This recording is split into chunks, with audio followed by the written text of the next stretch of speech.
이번에는 지금 보여지는 이 소나무를 가지고 테이블을 한번 만들어 볼까 합니다.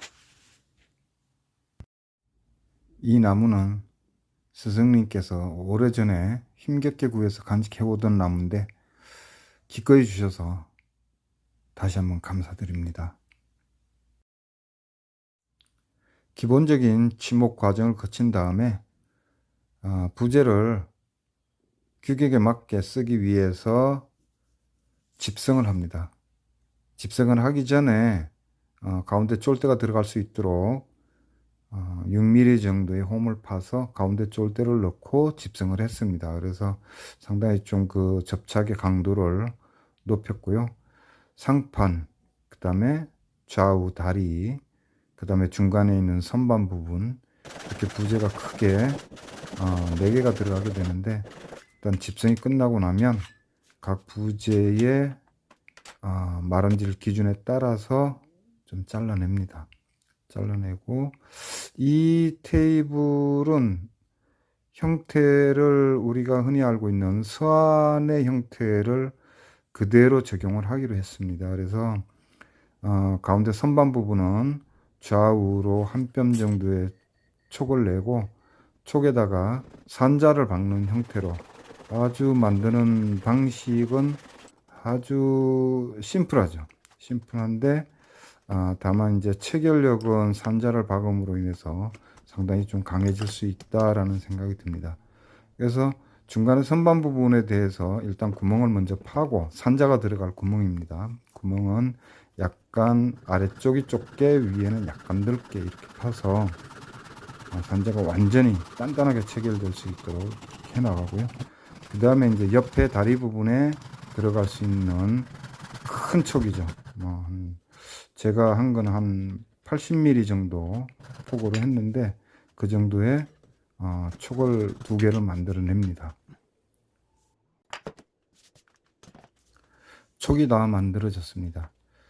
이 부재는 위에 상판 부분의 두께가 한 40mm, 좌우 다리도 두께가 40mm, 선반은 한 25mm 정도.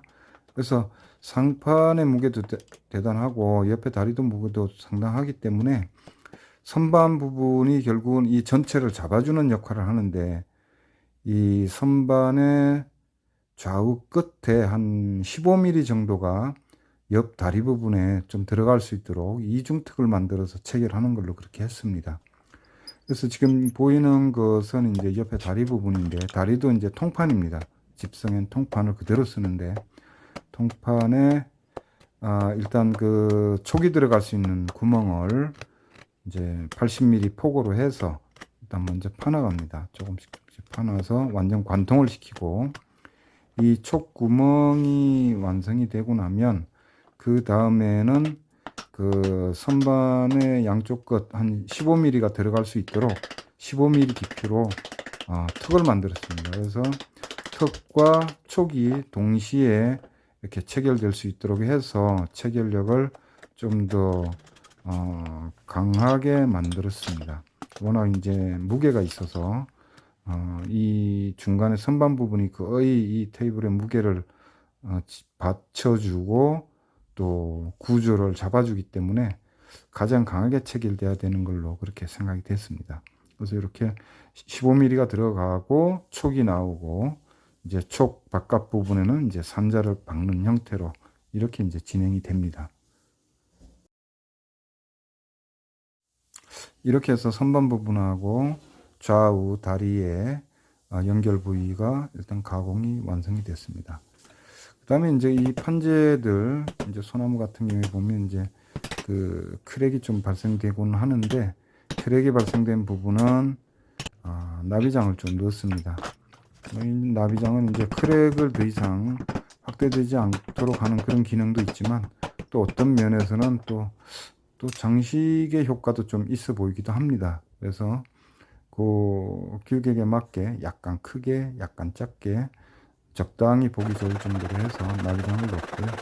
지금은 이제 상판인데, 상판의 하단 부분입니다. 하단 부분에는 좌우의 다리가 한 15mm에서 20mm 정도 위에 들어갈 수 있도록 상판도 턱을 만들었습니다. 턱을 만들어서 다리가 고기에 쏙 들어가도록 이렇게 이제 체결이 될 겁니다. 다만 이제 상판에 이 15mm 정도의 턱을 팔 때 전면부에는 이 턱이 보이지 않도록 그렇게 했습니다. 그래서 다리 부분도 전면에 한 50mm 정도는 남겨두고 50mm 뒤쪽부터 촉을 만들고 상판도 전면에 50mm 부분까지만 홈을 파가지고 앞에서 봤을 때는 다리에서 상판까지 촉이 들어갔는지 안 들어갔는지 보이지 않도록 그렇게 해서 상판 체결 방법을 선택을 했습니다. 산자 가공도 마무리를 했습니다. 산자는 4개를 모두 모양을 달리해서 어떤 지겹지 않도록 변화를 좀 줬고요. 지금 상판과 중간 선반 부분, 그 다음에 좌우 다리 부분 일단 가공이 끝났고요. 산자도 가공이 끝났습니다. 이제 조립을 해봅니다. 이 조립을 할 때 중간 선반이 균형을 잡아주기 때문에 선반을 껴서 정확히 각 부위에 직각이 맞는지 정확히 확인한 다음에 상판을 체결하는 게 순서로는 맞는 것 같습니다. 상판이 체결되면 상판에는 물론 그 위에 다리 부분이 한 15에서 20mm 정도 소관으로 들어가 있지만 조금 더 안전하게 하기 위해서 상판에다 목심을 받기로 했습니다. 그래서 9mm 정도의 홈을 파고 9mm에 맞는 목심을 만들어서 좀 때려박고 단단하게, 그래서 그 경고성을 좀 확실하게 확보를 좀 했습니다. 조립이 끝나면 샌딩 작업을 하고 그 다음에는 이제 오일 마감 작업을 합니다. 오일은 이제 상도, 하도 이렇게 하는데 이제 하도 작업을 물론 먼저 하게 되죠. 근데 소나무가 하도 작업을 할 때 오일을 상당히 많이 이제 흡수하는 그런 경향이 좀 있습니다. 그래서 하도 작업은 좀 충분하게 한 3번 정도에 걸쳐서 하도 작업을 했고요. 건조 이후에는 이제 상도 작업을 한 3번 정도 했는데 두 번째부터는 이제 포리싱 작업까지 포함해서 작업을 했고 최종적으로 이제 상판의 어떤 그 광택, 그 다음에 이제 왁스의 어떤 코팅막이 잘 이제 형성이 되도록 그렇게 해서 나중에 이제 뭐 커피나 물이 쏟아져도 나무에까지 이렇게 이물질이 남지 않도록 그까지 이제 마감을 했습니다. 저는 개인적으로 이 국산 소나무가 주는 어떤 질감이나 색감이나 개인적으로 상당히 좋은데 여러분들은 어쩔지 모르겠습니다. 하여튼 끝까지 보아주셔서 대단히 감사합니다.